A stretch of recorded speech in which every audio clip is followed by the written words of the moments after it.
one for cost of copies by council members, and the other one being procurement policy. Ordinance.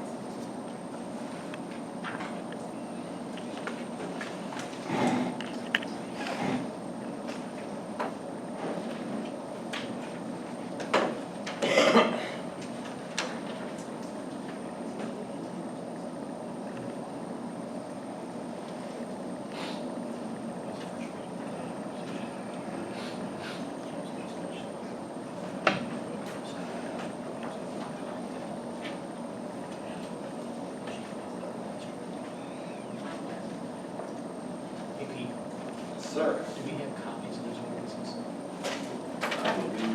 It will say, I have a copy of two of them, I wasn't sure about the third.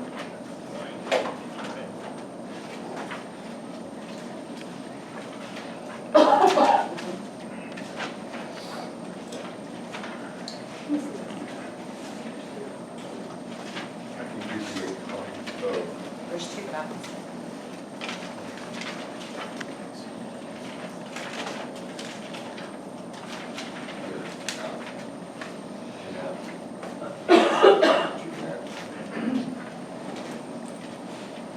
Anything else? Did everybody else get a copy? Did Tom get a copy? Yes. A copy of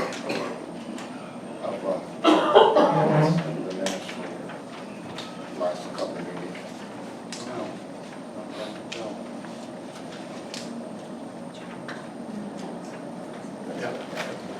I haven't finished reading. I can only just read.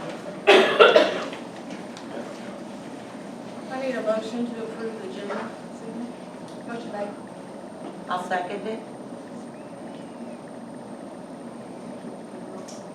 Yes, just the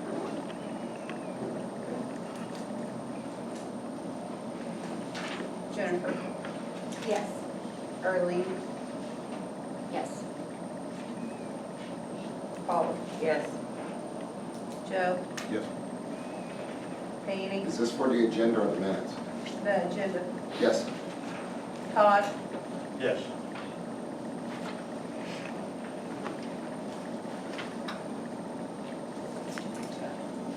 Yes.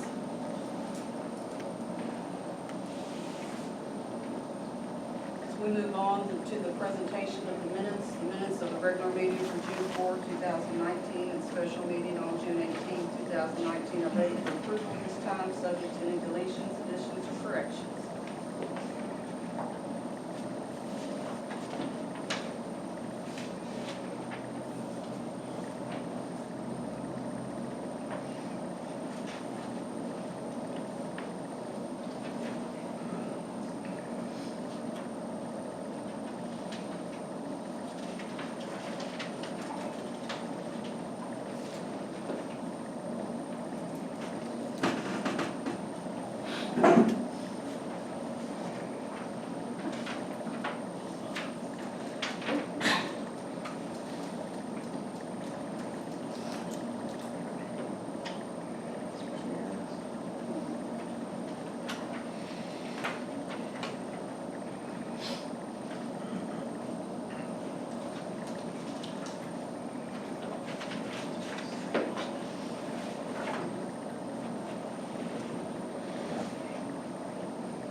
Mayor and Megan on the minutes for June 18th. On the last page, the top paragraph, Give me just a second to get there. For June 18th, June 18th, second page, okay. second whole paragraph, 3/4 of the way down. Let me do this, 1, 2, 3, 4 lines from the bottom of that whole paragraph. Beautification program, $1,000, and equipment, $35. What's the aim of equipment? The equipment was for the computers, the laptops. Thank you.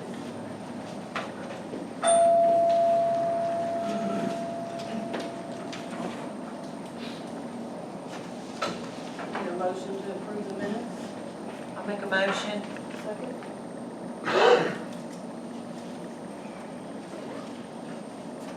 A second.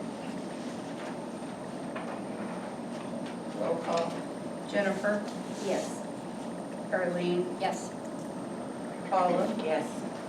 Joe, Yeah. Danny, Yes. Todd. Yes. Yes. Okay.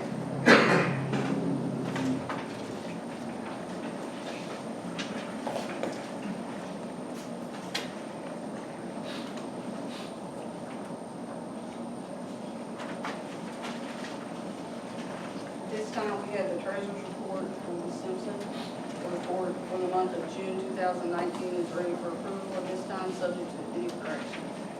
General fund balance as of June 30th, 2019, $396,261.22. Municipal road aid, $28,981.95. And certificates of deposit, $2,894,963.32.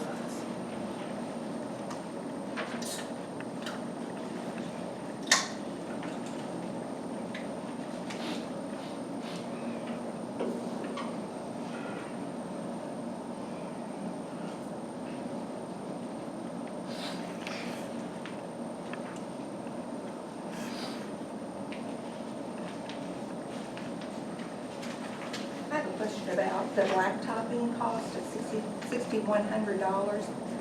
Where did he blacktop? That was Harvester subdivision. He sawed and cut and removed an area.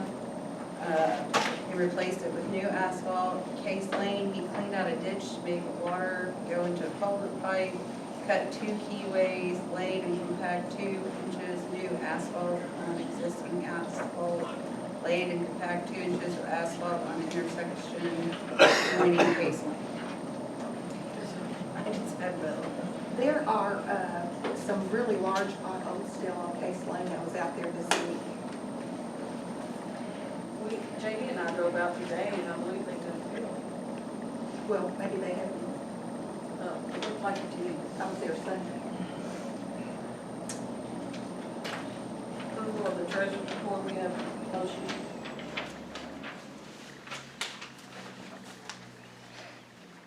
I'll make a motion. I'm still reading it, but you guys go ahead. I'm still reading.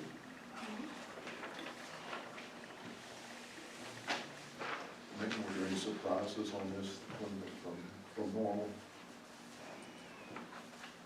Anything out of the ordinary from your experience? Mr. Wilson, we gave him a draw on June the 27th. He asked for a draw on the amount of work he did on the cleanup at the house. So that was all like a progress payment? Yes. Yeah, okay. So there was that. Would anybody like to see the credit card receipts? Yes. Thank you. We need a second. A second.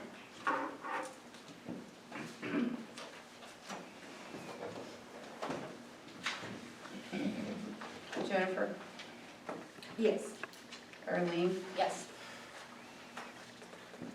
Paula, Yes. Joe, Yes. Danny, Yes. Todd. Yes.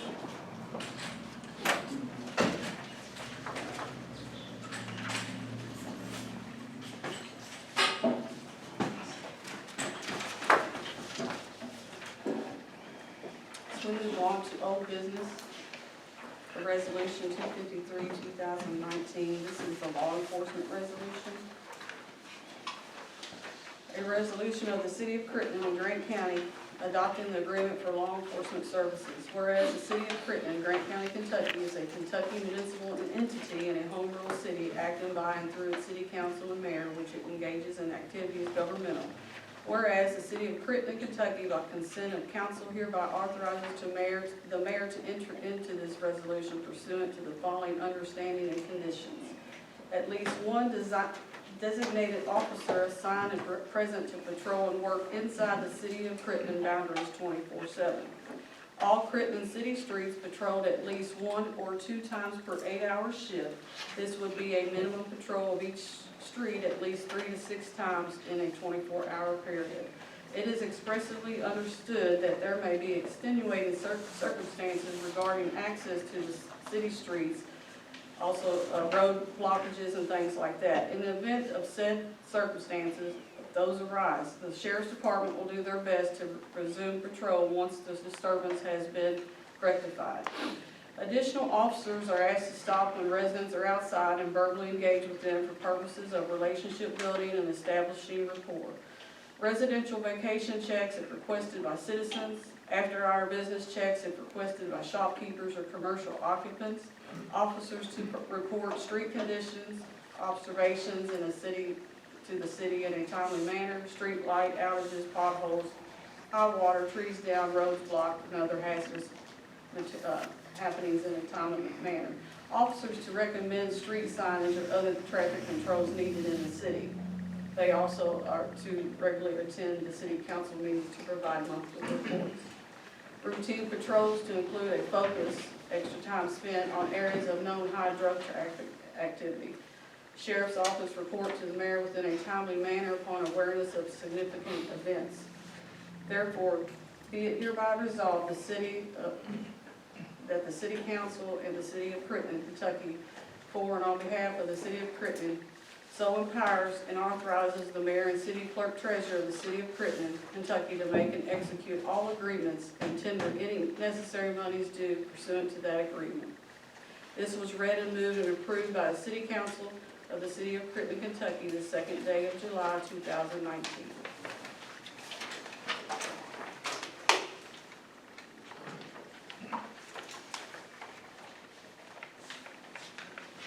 We also have resolution for the EMS agreement.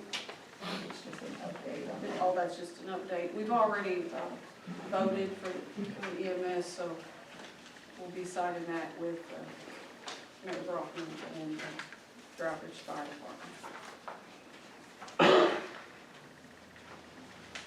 When will that be done?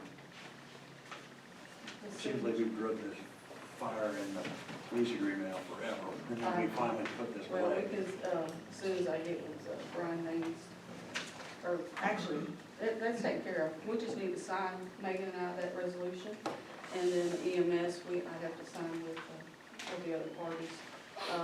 Mayor Brockman, I think Rodney might have relayed a message. We really don't have to all get together at the same time that Amy advised. I could just sign that, and then she could get the original copy.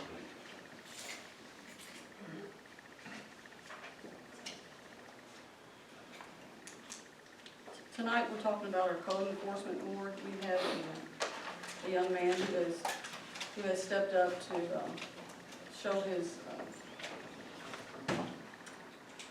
public service and would like to sit on the code enforcement board. We do have an opening, and at this time, I'd like for Adam to come up and introduce himself, and we will take a vote, or the council will take a vote if they would approve Adam to sit on the code enforcement board.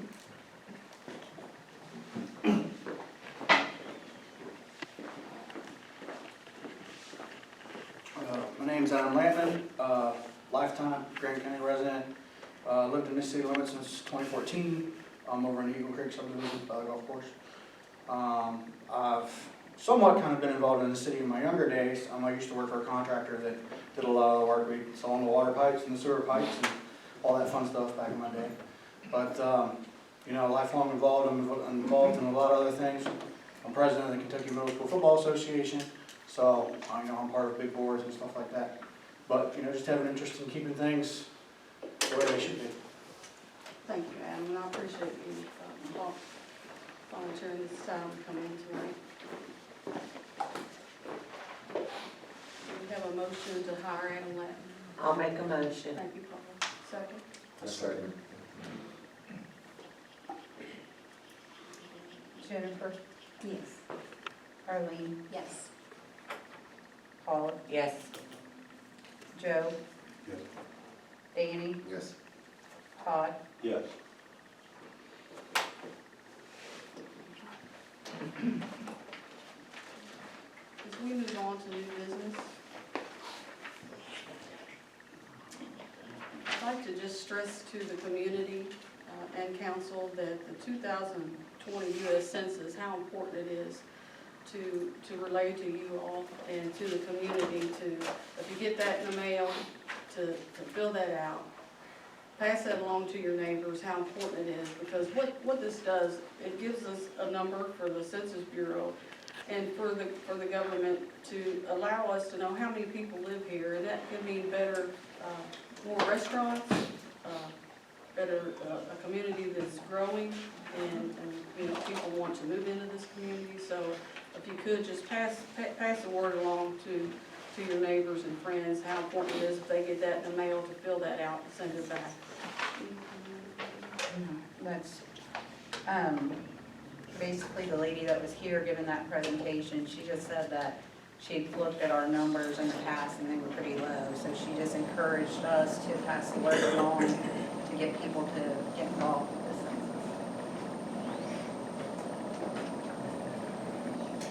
census. So one of the huge advantages of the census is that you're entitled to funds, dollars, that include certain population strengths. That's really important, and it's truly a community effort. A lot of people don't want to be counted, they want to be left alone. What they don't realize is they're hurting their city, both in grant monies, highway monies, all kinds of things. That population increases, certainly when you go from one class to the next, certain rules apply. In the past, what I've noticed that some cities have done, have actually delegated those responsibilities to someone in the city to try to help figure out where the census numbers are coming in low. Typically, there's underreported neighborhoods, in this case, or maybe underreported subdivisions. You just have to figure out, because we know, or you all know, have some idea of where those numbers are coming in low. Coming in from one of the mobile home unit communities, it could be coming in from apartments, they could be coming in from anywhere. And it doesn't matter if, how many are U.S. citizens or are people here visiting, it's whoever's residing in the city at the time. Those are important distinctions. A lot of people are afraid that if they fill out this card that someone's going to knock on the door.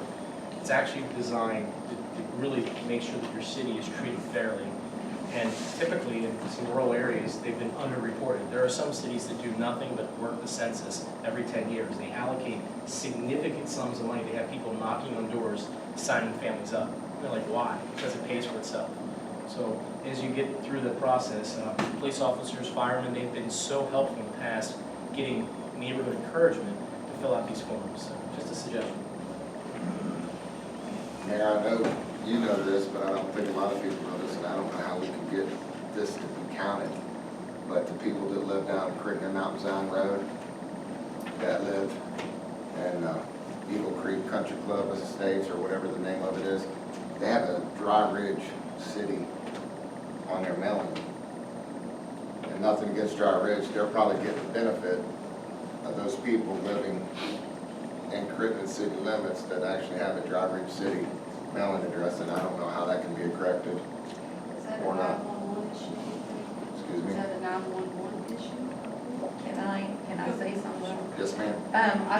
We've talked to the post office in the past about it, because the mayor of Living Good wanted to get the people that lived like in Eagle Creek subdivision, wanted to get them Crittenden addresses, and the post office said it's strictly their area. They divide up the carriers, and it's based on their things, and we even offered to the new post office, if that one wasn't big enough to handle that mail, and they said no, they wouldn't do it.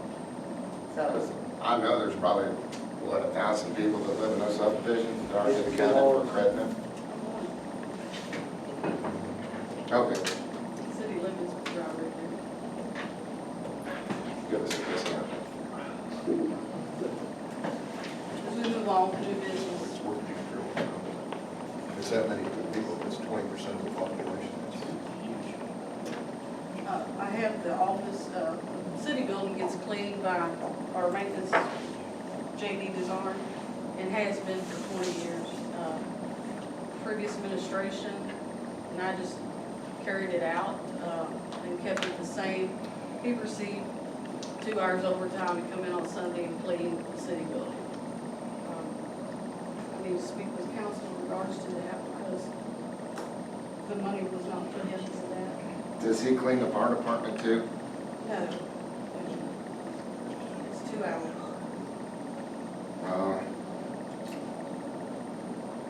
You don't think he could do it during his normal 40-hour shift of what he does? Or get the assistance of the inmates before they get dirty when they're doing work and come in here for, if it takes JD 1 hour to do it, if he does it through the work week and he has 2 inmates, the job could probably get done in 45 minutes before they get dirty and hit the road.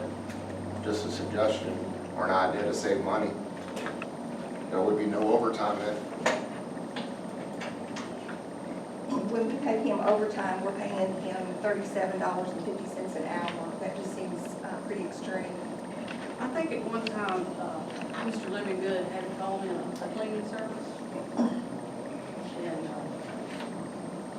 was gonna give that cleaning service, and then by the time they got finished with giving their bid for cleaning the building, it was cheaper to pay, less expensive to pay JD, so.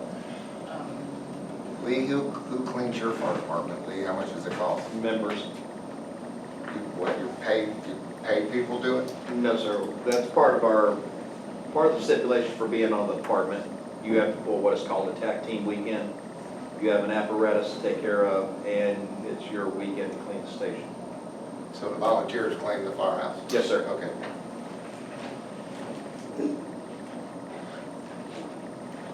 I don't know if it's a make a motion or not, but I think it'd be a good idea to have JD use the inmates before they get dirty and him do it during his 40 hours a week and not have to spend overtime before the inmates get dirty doing their other jobs that they do. I mean, when they come to the city, they do a good job when they get utilized. So I don't know if that's a motion I'm or. not clear what you're suggesting. Um, Then the inmates clean the city building? Well, we're paying JD in overtime, and Jennifer said it's $37.50, and it takes him 2 hours to clean. JD's allowed to get 2 inmates to work in the city before when he gets them, picks them up from jail, they can come back here and clean and probably be done in 45 minutes before they go out and cut grass and do whatever things they do before they get dirty. And JD would be doing it during his 40 hours a week, and we'd be saving the city $75. $75. And that's every week. That's what, $450 a month times 12. I think that would save money. By the time you drove, use gas to go up there and get them to come back. Well, there's other things they could do. We could utilize them to clean out that city building, or that public works. They can pick up sticks and trash, they weed eat, they cut, and run a chainsaw. They can do all kinds of things. And the fire department cleans it up themselves.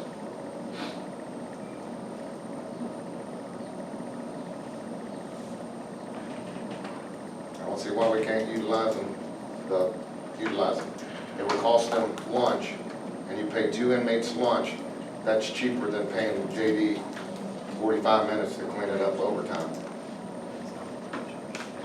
Is it not making sense to anybody else? Let me know. I mean, if I need to try to explain myself better, I will. I think inmates are fine for outside, but this